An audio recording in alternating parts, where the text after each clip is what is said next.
Hello বন্ধুরা, আরশি যুগল প্রেম গল্পের 63তম পর্ব নিয়ে হাজির হলাম শুধু আপনাদের মাঝে। আর আপনি যদি আমাদের চ্যানেলে নতুন হয়ে থাকেন তো এখনই সাবস্ক্রাইব করুন আর পাশে থাকা বেল আইকনটি প্রেস করে দিন পরবর্তী গল্পের নোটিফিকেশন পাওয়ার জন্য। তো দেরি না করে চলুন আমরা গল্পে চলে যাই।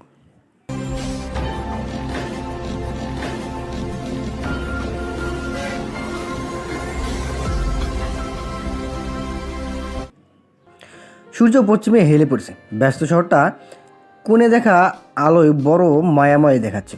শুভ্র বড় রাস্তার পাশে রিক্সার জন্য অপেক্ষা করছে। হাতে আজ সিগারেট নেই, গায়ে অফিসের ভদ্র পোশাক। এই তো 3 মাস হলো চাকরিতে ঢুকেছে শুভ্র। মনের যন্ত্রণাটাকে ক্ষণিকের তরে ভোলার জন্য রাত দিন পরিশ্রম করেই চলেছে। সারাদিন অফিসে খেটে সারা রাত বই নিয়ে বসে থাকছে। না, এই নিমক নিমকহারামম মনটাকে আর 1 সেকেন্ডের বিরতিও দিতে চায় না সে। শুভ্র কপাল কুঁচকে একটা রিক্সা ডাকলো। পাশে দাঁড়িয়ে থাকা বোনটির দিকে তাকিয়ে বলল, চল, একা উঠতে পারবি? আমি হেল্প করব। সুব্রতের কথায় সুব্রতা মৃদু গলায় বলল, পারবো। সুব্রতার উত্তরটা কানে আসার পরও সুব্রতাকে আলতো হাতে ধরল শুভ্র। সুব্রতাকে রিক্সায় উঠিয়ে দিয়ে পাশে গিয়ে বসলো। সুব্রতার প্রেগনেন্সির আজ 7 মাস চলছে। পা দুটো খানিকটা ফুলে যাওয়ার সারা তেমন কোনো শারীরিক সমস্যা নেই। তবুও রেগুলার চেক আপের জন্য হসপিটালে যাওয়া চাই তো চাই। সাদাবের করা নিষেধ, না মেনে উপায় নেই। রিক্সায় বসেই বাম হাতে পরা ঘড়ির দিকে তাকালো শুভ্র। কপাল কুঁচকে বলল, সাদাব ভাই আজ ঢাকায় ফিরবে না? অফিসের ঝামেলাটা কাল নাগাদ শেষ হবে বলেও মনে হচ্ছে না। এই অবস্থায় বাসায় একা একা রিক্স। সাদাব ভাই আজ তোকে আমাদের বাসায় থাকতে বলেছে, বনানী ফেরার দরকার নেই। সুব্রতার মাথাটা সকাল থেকেই ভীষণ ভার ভার লাগছে। ঘাড়ের কাছে কেমন ঝিমঝিম করছে। প্রেশারটা আবারও ফল করছে কি না কে জানে। সুব্রতা হালকা গলায় বলল, পৃথা তো আসে, আমি তোমার সাথে গেলে ও একা থাকবে কিভাবে? ভয় পাবে না? সুব্রতার কথা শুনে শুভ্র ডান চোখের ভুরু খানিকটা উঁচু করে বলল, তো ওকেও আমাদের বাসায় চলে আসতে বল। এখন 3টার মতো বাজে, একা ধানমন্ডি যাওয়া আহামরি কোনো ব্যাপার না। ফোন দিয়ে বলে দে, তাহলেই হয়। সুব্রবের কথা শুনে সুব্রতা কিছু বলতে গিয়েও চুপ করে বসে রইল। কথা বলতে ইচ্ছে করছে না তার। চারপাশের গাড়ির পেপু শব্দগুলো ভীষণ অসহ্য বলে বোধ হচ্ছে। আচ্ছা, এই মানুষগুলো কি একটু নিশ্চুপ থাকতে পারে না? সুব্রতার কাছে ক্ষমতা থাকলে পুরো পৃথিবীটাকে মিউট করে রেখে দিত সে। কী দরকার অযথা এই শব্দের? হসপিটালে পৌঁছে সুব্রতাকে ডক্টরের চেম্বারে ঢুকিয়ে দিয়ে দরজার পাশে দাঁড়িয়ে রইল শুভ্র। দেয়ালে পিঠ ঠেকিয়ে ফোনের স্ক্রিনে মনোযোগী হওয়ার চেষ্টা করলো। খানিক বাদেই ষষ্ঠ ইন্দ্রিয় কর্তৃক পাওয়া বার্তা চমকে উঠল শুভ্র। কাপা দৃষ্টিতে সামনের দিকে তাকালো। তারপরেই শরীরটা অবশ্যই এলো তার। গলা শুকিয়ে এলো। পায়ের নিচে থাকা মাটিটাও যেন কেঁপে কেঁপে উঠতে লাগলো। ভারী শরীর নিয়ে বসে থাকা তনয়ার চোখ দুটিতেও ছলছল করে উঠল। এতগুলো মাস পর প্রিয় মানুষটিকে দেখতে পেয়ে বুকের ভিতর ব্যথাগুলো কামড়ে কামড়ে উঠতে লাগলো। অনেক কষ্টে উঠে দাঁড়ানোর চেষ্টা করলো তনয়া, পারল না। শুভ্র পাথরের মতো দাঁড়িয়ে থেকে হতভঙ্গ দৃষ্টিতে তাকিয়েই রইল। তিল পরিমাণও নড়ল না। শুভ্রবের মনে হচ্ছে এখনোই মাথা ঘুরিয়ে পড়ে যাবে সে। এখনোই সব কিছু মিথ্যে দুঃস্বপ্ন বলে ভেঙে যাবে। এরই মধ্যে ডক্টরের চেম্বার থেকে বেরিয়ে এলো সুব্রতা। দরজার বাইরেই তনাকে দেখতে পেয়ে চমকে উঠল সুব্রতা। মনটা খুশি দিয়ে লাফিয়ে উঠল, কিন্তু মুহূর্তেই চুপসে গেল মুখ। পাশে ভাইয়ের অস্তিত্বের কথা মনে পড়তেই অদ্ভুত এক ভয়ে কাটা হয়ে গেল। সুব্রবের রক্তশূন্য মুখটার দিকে তাকিয়ে নিজের কর্তব্য স্থির করতে পারল না সুব্রতা। ভাইয়ের ডান হাতটা খামচে ধরে আকুতি স্বরে বলল, ভাইয়া চল। সুব্রতার কথাটা সুব্রবের কান পর্যন্ত পৌঁছালো না। সে বোবা দৃষ্টিতে একবার শুধু সুব্রতার দিকে তাকালো। মাথাটা হঠাৎই কেমন ফাঁকা ফাঁকা লাগছে তার। চারপাশের কোনো শব্দ কান পর্যন্ত পৌঁছালেও মস্তিষ্কে আঘাত হানছে না। সুব্রতা ভীতু গলায় বলল, আমার শরীর খারাপ লাগছে ভাইয়া, জলদি বাসায় চল প্লিজ।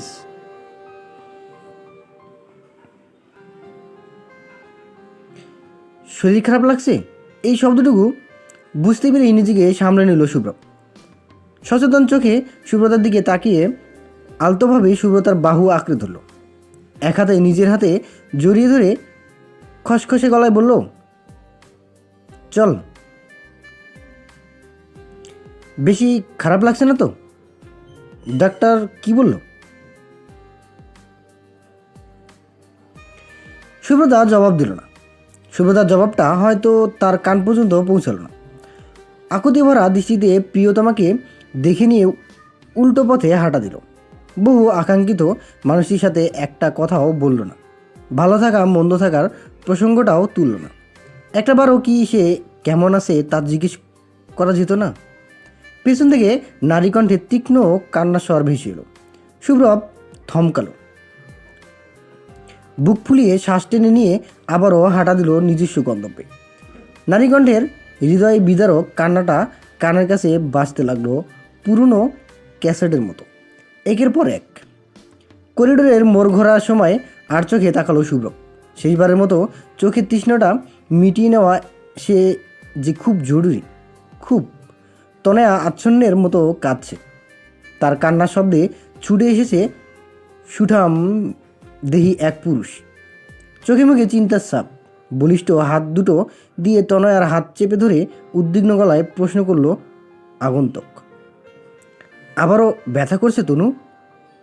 আরেকটু অপেক্ষা করো, বেশি কষ্ট হচ্ছে। তনয়ার কান্নার বেগ বাড়ে। স্বামীর সামনে বসে পরপুরুষের জন্য চোখের জল ফেলা অন্যায়, মহাপাপ। কিন্তু কি করবে তনয়া? মন কি আর মস্তিষ্কের কথা শোনে? একবার ভালোবেসে ফেললে পাপ পুণ্যের হিসেব কি রাখে এই মন? এই যে এই স্বামী নামক মানুষটাকে তনয় এত শ্রদ্ধা করে, সম্মান করে, স্বামী হিসেবেও মানে, কিন্তু ভালোবাসতে তো পারে না। ভালোবাসাটা তো শরীরে শরীরে হয় না, হয় মনের সাথে মনের। তনয় এই লোকটিকে শরীর দিতে পারলেও মন দিতে পারে না, হাজার চেষ্টার পরেও না। তনয়ার কাঁদতে কাঁদতে হিসকি ওঠে। তনয়ের স্বামী আরহান দিশেহারা হয়ে পড়ে। তনয়ার মাথাটা বুকের সাথে চেপে ধরে বলল, শান্ত হও প্লিজ, কাঁদলে তো আর ব্যথা কমবে না, একটু শান্ত হও।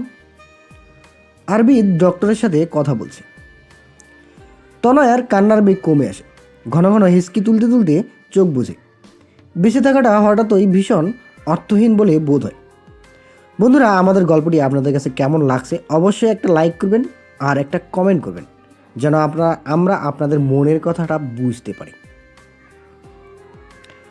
অন্ধকার ঘরটিতে থমথমে মুখে বসে আছে শুভ্র। তনয়া গর্ভবতী। তনয়ার শরীরে অন্য কারো স্পর্শ। কথাগুলো মনে পড়তেই মরে যেতে ইচ্ছে করছে তার। বুকের ভিতর তুমুল ভাঙচুর হচ্ছে। পৃথিবীটা এতটা নিষ্ঠুর না হলে কি চলতো না? তনয়ার গর্ভবতী না হলে কি চলতো না? আজ এমন আকস্মিক সাক্ষাৎটা না হলে কি চলতো না? শুভ্রব দুহাতে নিজের চুল খামচে বিছানায় গায়ে এলিয়ে দিল। এতদিনের সামলে রাখা ক্ষতটা আবারও জীবন্ত রক্তাক্ত হয়ে উঠল। নিজেকে কেমন নিঃস্ব মাতাল বলে বোধ হতে লাগলো। কিছুক্ষণ উদ্দেশ্যহীন শুয়ে থেকে আবছা চোখে বিছানার এক কোণায় শুভ্রতাকে চোখে পড়ল তার। টলমলে চোখে তার দিকেই তাকিয়ে আছে। শুভ্রব ছাদের দিকে দৃষ্টি রেখে নিশ্চুপ শুয়ে রইল। চোখ দুটো বুঝে নিয়ে মৃদু গলায় প্রশ্ন করল, কাঁদছিস কেন? সুব্রতার অভিমানী কণ্ঠস্বর বিপুল অভিমান নিয়েই বলল, তুমিও তো কাঁদছ, তুমি কাঁদলে আমারও কান্না পাই জানো না? সুব্রব অবাক হয়ে বলল, আমি কাঁদছি? কই না তো।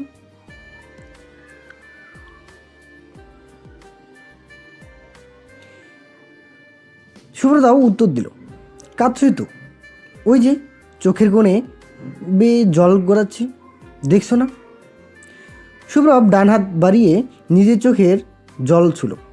সত্যি জল গড়াচ্ছে। কিছুক্ষণ চুপ থেকে বলল, তনুজা গর্ভবতী, ওর সবটুকুতেই এখন অন্য কারো ছোঁয়া, তুই জানিস? সুব্রতার কণ্ঠস্বর মৃদু গলায় উত্তর দেয়, হ্যাঁ জানি। আমার কষ্ট হচ্ছে সুবি, আমার ভীষণ কষ্ট হচ্ছে। আমার কি এতটা কষ্ট পাওয়া উচিত?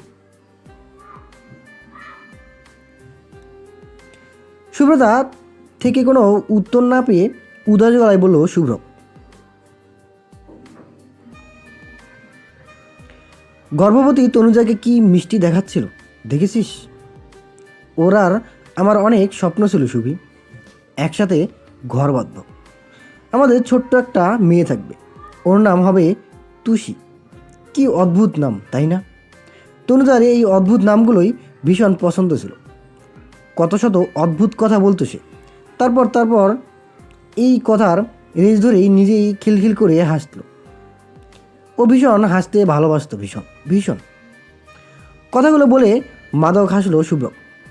হঠাৎই ভীষণ করুণ গলায় বলল, আজকে ওর শরীরে আমার অংশ থাকার কথা ছিল সুবি, আমি ওর সাথে অন্য কাউকে সহ্য করতে পারছি না। আমার নিঃশ্বাসটা বন্ধ হয়ে আসছে। আমি কি মারা যাচ্ছি সুবি?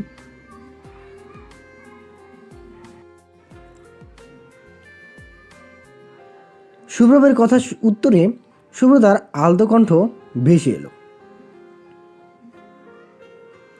সুব্রতা বলে উঠল, মনে হচ্ছে না।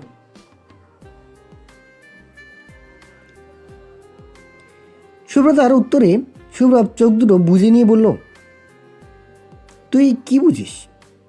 আমার সাথে হয়ে যাওয়া এই ভয়ানক অন্যায়টা কি তুই ধরতে পারিস? সমাজের এই অন্ধ নিয়ম, অন্ধ সংস্কৃতি যে আমাদের তিলে তিলে খুন করছে তা কি তুই বুঝতে পারিস? পারছি ভাইয়া, আমি এই সমাজকে ঘৃণা করি। দে আর ডেম মার্ডার। সুব্রতা ছোট্ট নিঃশ্বাস ফেলে বলল, তুই আবারও কাঁদছিস ভাইয়া?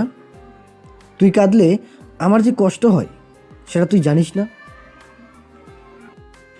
সুব্রতার কথার প্রেক্ষিতে সুব্রব ধরা গলায় বলল, আমার বুকে প্রচণ্ড ব্যথা করছে সুবি, আমি বোধহয় মারা যাচ্ছি। সুব্রতা কথার উত্তর দেওয়ার আগেই বন্ধ দরজায় করাঘাত পড়ল। সুব্রব ঘোলা চোখে চারপাশে তাকালো। সুব্রতা কোথাও নেই। কোথায় গেল মেয়েটা? সুব্রব টলমল পায়ে দরজার লক খুলল। দরজার ওপাশে দাঁড়িয়ে আছে সুব্রতা, চোখে মুখে শুকনো, চোখের নিচে কালি। মেয়েটাকে হসপিটাল থেকে ফিরেই ভীষণ কাহিল হয়ে পড়েছে। চোখ দুটো কয়েক ঘন্টার ব্যবধানেই কেমন নিষ্প্রভ মলিন হয়ে পড়েছে। সুব্রতার দিকে তাকিয়ে হাসার চেষ্টা করলো সুব্রতা হাতের ফোনটা এগিয়ে দিয়ে বলল, ফোন। সুব্রব কপাল কুঁচকাল, হাত বাড়িয়ে ফোনটা কানে নিতে নিতে বলল, কে? সুব্রতা উত্তর দিল না। সুব্রব গম্ভীর মুখে বলল, হ্যালো।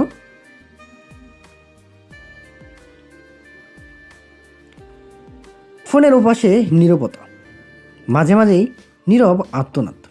সুব্রবের বুকে মোচড় দিয়ে উঠল। যথাসম্ভব গম্ভীর গলায় বলল, তনুজা, কেমন আছো? ওপাশ থেকে ফুফানোর শব্দ ভেসে এলো। সুব্রব ছোট্ট নিঃশ্বাস ফেলে বলল, কাঁদছ কেন? কেঁদো না। আমার সাথে একটা কথাও কেন বললে না তুমি? আমি কেমন আছি জানতে ইচ্ছে করলো না? সুব্রব নিজেকে শক্ত রেখে বলল, জানতে ইচ্ছে করলো না তো।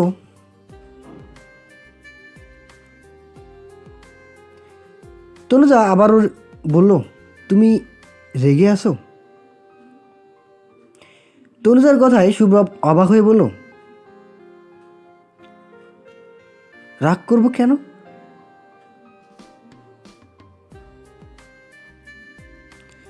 তনয়া দীর্ঘশ্বাস ফেলে বলল, আর কয়েক ঘন্টা পর আমার ডেলিভারি, জানো, জানলাম আমি হয়তো আর বাঁচব না। দূর, কী সব বলো, এমন কিছু হবে না। তুমি আমার মৃত্যু কামনা করবে প্লিজ। আমার কেন জানি মনে হয় তোমার দোয়া কবুল হবে। আমার অপারেশন সাকসেসফুল না হওয়ার জন্য একটু দোয়া করবে গো। শুভ্রব হাসল, ঠোঁটের কোণে মৃদু হাসি নিয়ে বলল, ভালোবাসার মানুষের মৃত্যু কামনা করা যায় না তনুজা। দোয়া করি অনেক বছর বাঁচো। তোমার স্বামী তোমাকে ভালোবাসে। অতীতটা ভুলে যাও, ভালো থাকবে। তুমি ভালো আছো? কেন থাকবো না?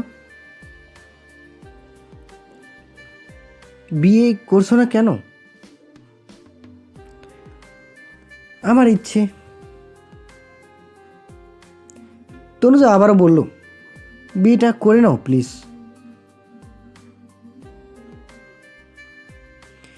খবরটা তুমি সহ্য করতে পারবে? তনয়া উত্তর দেয় না।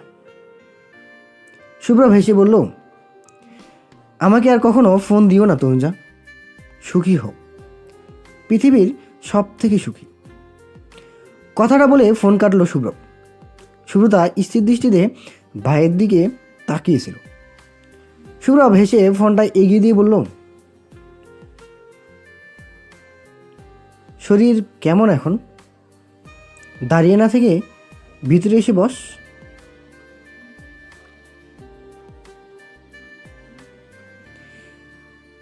শুভ্রবের কথা শুনে শুভ্রতা ধীর পায়ে ভাইয়ের বিছানার উপর গিয়ে বসল। শুভ্রব টেবিলের উপর থেকে ট্যাবলেটের প্যাকেট নিয়ে দুটো ট্যাবলেট পেটে চালান করে দিল। শুভ্রতা আঁতকে উঠে বলল, কি খাচ্ছ? শুভ্রতার এমন প্রতিক্রিয়ায় বেশ মজা পেল শুভ্র। হেসে ফেলে বলল, ভয় নেই, ঘুমের ট্যাবলেট। তুমি রোজ ট্যাবলেট খাও ভাইয়া? না, এখন যখন ঘুম দরকার হয় তখন। শুভ্রবের কথা শুনে শুভ্রতা ফ্যালফ্যাল চোখে তাকিয়ে আছে। শুভ্রব বালিশে মাথা রেখে চোখ বুঝল। মৃদু গলায় বলল, রুমে গিয়ে রেস্ট নে, শরীরটা ভালো নেই তোর। বন্ধুরা, আমাদের গল্পটি কেমন লাগলো আপনাদের কাছে?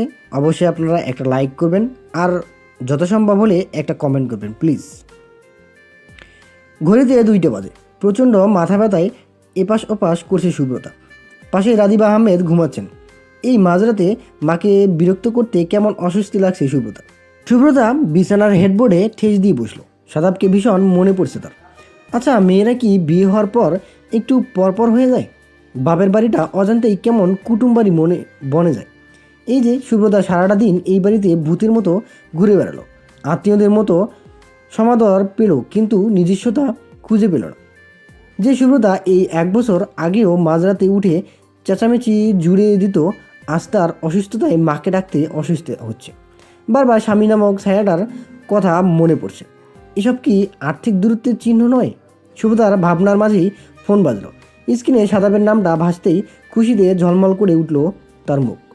ফোনটা রিসিভ করতেই ওপাশ থেকে ক্লান্ত গলায় বলে উঠল শাদাব, তুতেনের আম্মুকে অনেক বেশি মিস করছে, ঘুম আসছে না। তুনের আম্মু কি আমায় মিস করছে? শুভ্রতা মুচকি হেসে বলল, তুতুনের আব্বুর থেকেও বেশি মিস করছে। শুভ্রতার কথায় শাদাব হাসল, ছোট্ট একটা নিঃশ্বাস ফেলে বলল, শরীর ঠিকঠাক? খেয়েছো রাতে? শুভ্রতা ঠোঁট উল্টে বলল, মাথা ব্যথা করছে খুব, একদম ঘুম পাচ্ছে না। শুভ্রতার এমন কথায় শাদাব উদ্বিগ্ন গলায় বলল, মা কই? মাথায় একটু হাত বুলিয়ে দিতে বলো। আম্মু ঘুমাচ্ছে, ডাকতে ইচ্ছে করছে না। শাদাব হতাশ গলায় বলল, ও পৃথাও নেই? ও কুটুম, বাচ্চা মেয়েকে ঘুম ভাঙিয়ে আবার সেবা করাবো? তুমিও না? শাদাব কিছুক্ষণ চুপ থেকে বলল, নিজের উপরই মেজাজ খারাপ হচ্ছে আমার। অফিসের কাজ পড়ার কি আর সময় পেল না? রেটিং। সুব্রতা খিলখিল করে হেসে উঠেও নিজেকে সামলে নিল। মৃদু গলায় বলল, তোমার বউ প্রেগনেন্ট বলে কি সবাই কাজকাম ছেড়ে বসে থাকবে? থাকা উচিত। সুব্রতা হাসল। হঠাৎ করেই খেয়াল করলো মাথা ব্যথাটা আগের থেকে অনেকটাই কমে এসেছে। মন জুড়ে শান্তি আর চোখ জুড়ে নেমে এসেছে ঘুম। শতাব চিন্তিত গলায় বলল, কাল যেভাবেই হোক ঢাকা ব্যাক করব। তুমি একটু ঘুমানোর চেষ্টা করো। এই অবস্থায় রাত জাগলে শরীর খারাপ করবে। সুব্রতা বালিশে মাথা রেখে আদুরে গলায় বলল, তুমি যদি ননস্টপ কথা বলতে থাকো তাহলে আমি ঘুমানোর চেষ্টা করতে পারি। রাজি? শতাব বুড়ুকুচকে বলল, ননস্টপ কথা বলতে হবে? কিন্তু আমি যে অত কথা জানি না রে বাবা। আমার বাচ্চাকেও কম কথা বলা শেখাবো। কম কথা বলা ব্রেনের জন্য ভালো। একদম না। বাচ্চা মানেই সারাদিন বকবক করবে। আগেই রেস্ট্রিকশন কেন দিচ্ছ? এটা কোনো রেস্ট্রিকশন নাকি? অবশ্যই রেস্ট্রিকশন। এই আমার কি মনে হয় জানো? আমার মনে হয় আমার ছেলে হবে। একদম তোমার মতো দেখতে হবে, তোমার মতো করে কথা বলবে, তোমার মতো করে ভুরু কুচকাবে। তবে তুমি যতটা কম কথা বলো সে তোমার থেকে 3 গুণ বেশি কথা বলবে। ইস, কি মিষ্টি লাগবে ওকে। সাদাফ হাসলো, দুষ্টামি করে বলল, আরে বাহ, তুমি আমায় এত খেয়াল করো। সুব্রতা গর্ব ভরে বলল, খেয়াল করবো না কেন? আমি তোমাকে এর থেকেও বেশি খেয়াল করি। মাই গড, তো আর কি কি খেয়াল করলে? গোপনীয় কিছু খেয়াল করনি তো আবার? না মানে মুখ ফসকে যদি বলে টলে ফেলো। তোমার যা গ্যাং। সুব্রতার মুখে রন্তিম ছায়া পড়ল। চাপা গলায় বলল, তুমি দিন দিন অনেক বেশি অসভ্য হয়ে যাচ্ছ। শতাফ শব্দ করে হাসল। হাসি হাসি কণ্ঠে বলল, আমি বউপাগল হয়ে যাচ্ছি, অসভ্য হয়ে যাচ্ছি, আর কিছু হচ্ছি না। ও হ্যাঁ, বাবাও তো হচ্ছি। আর কি কি হচ্ছি বলো তো? 1 সেকেন্ড, আমি কাগজ নিয়ে বসছি, তুমি বলো, আমি বরং নোট করে ফেলি। স্টার্ট। সুব্রতা চাপা শাসনের গলায় বলল, আমি তোমার সাথে কথাই বলবো না। আচ্ছা বলো না, আমি বলছি শোনো, তাতেই হবে। পরের দিন বিকেলে ছাদে দাঁড়িয়ে সিগারেট টানছিল শুভ্র। চোখজোড়া উদ্দেশ্যহীন ঘোরাফেরা করছিল। ঠিক এই সময় পাশে এসে দাঁড়ালো পৃথা। বেশ নম্র গলায় বলল, কেমন আছেন? শুভ্র মৃদু হেসে বলল, ভালো। আমি যে আপনার দাদুর ঘরটাতে থাকি জানেন? থাকেন নাকি? খেয়াল করে নিন। আপনি আশেপাশের কোনো কিছুই খেয়াল করেন না। পৃথার কথা শুনে শুভ্রব হেসে বলল, তা ঠিক। আপনার দাদু হয়তো আমাকে খুব একটা পছন্দ করেন না। মাঝরাতে হলেই চটি পরে ঘরময় হাঁটাহাঁটি শুরু করেন। শুভ্রব স্বাভাবিক গলায় বলল, হয়তো নাইট ওয়াক করতে ইচ্ছে করছে ওনার। আপনি ওনার হাঁটাহাঁটিতে মাইন্ড করবেন না প্লিজ। পৃথা সরু চোখে তাকালো, আপনি কি আমার সাথে মস্করা করছেন? শুভ্রব অবাক হয়ে বলল, কই না তো। দাদু আপনাকে অতিরিক্ত বিরক্ত করলে আপনি সুব্রতার ঘরে ঘুমোতে পারেন। শুধু শুধু দাদুর প্রাইভেসি নষ্ট করার কি দরকার? পৃথা ছোট্ট নিঃশ্বাস ফেলে বলল, ভাবির সাথে আপনার মা ঘুমান, আমার অস্বস্তি লাগে। পৃথার কথায় সুব্রত ছোট্ট করে বলল, ও আচ্ছা। পৃথা কয়েক সেকেন্ড চুপ থেকে বলল, আপনি ভূতে বিশ্বাস করেন? শুভ্রব নাকে মুখে একরাশ ধোঁয়া ছাড়তে ছাড়তে বলল, না, থিওরিটিক্যালি আমিও বিশ্বাস করি না, কিন্তু ইনফ্যাক্টিস ভয়ে কাঁপাকাঁপি করি। শুভ্র বাঁকা হাসল। পিতা অস্বস্তি নিয়ে বলল, আমি কি আপনাকে বিরক্ত করে ফেললাম? আসলে ভাবি ঘুমাচ্ছে, আন্টি কাজে ব্যস্ত, আমি আবার কথা না বলে বেশিক্ষণ থাকতে পারি না। ভেবেছিলাম ছাদে এসে একা একাই বকবক করব, কিন্তু এখানে যে এসে আপনাকে পেয়ে গেলাম। শুভ্রা মাছি তাড়ানোর মতো হাত নেড়ে বলল, সমস্যা নেই, আমি বিরক্ত হচ্ছি না। শুভ্রবের কথা শুনে পৃথা মিষ্টি হেসে বলল, শুনে স্বস্তি পেলাম, এখন আর বিরক্ত করি না। Enjoy your smoking. শুভ্র মৃদু হাসল। পিতা ধীর পায়ে ছাদ থেকে নেমে যেতেই বুকের মাঝে দামামামা বাজাতে লাগলো। আজ 3 দিন থেকে 4 মাস পর কথা হলো দুজনের। শুভ্র সেই আগের মতো থাকলেও পৃথা সামনে নিয়েছে, নিজেকে গুটিয়ে না রেখে আগের মতোই প্রাণবন্ত হওয়ার চেষ্টা চালিয়েছে। ফলাফলটা অজানা থাকলেও পুরোপুরি ব্যর্থও হয়নি পৃথা। কিন্তু আজকের কথোপকথনে পৃথার মনে আবারও প্রেমময় প্রজাপতিরা ডানা ফেলল, প্রতিরোধের বাঁধ ভাঙল। এই মেয়েটির এই ডন্ট কেয়ার অ্যাটিটিউডটাই ভীষণ ভালো লাগে পৃথার। কিন্তু তবুও পৃথা আটল অবিচল। আর যাই হোক, এবার আর হ্যাংলো হতে রাজি নয় সে।